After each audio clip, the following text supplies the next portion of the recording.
तीव्र निषेध आम्ही करतो। अशा पद्धतीने कोणत्याही पुतळ्याच्या संदर्भामध्ये अशी घटना होणं हे समाज विघातकांना कडक शिक्षा केली पाहिजे।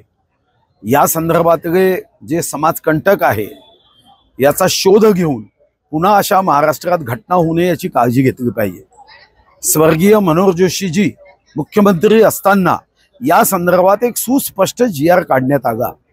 त्या GR नुसार मला वाटतं की पुन्हा एकदा वाचन करून जबाबदारी निश्चित करणे, अशा ठिकाणच्या सुरक्षेची उत्तम व्यवस्था करणे या दृष्टीने सरकार निश्चितपणे भविष्यात धोरण आखेल अशी अपेक्षा आहे।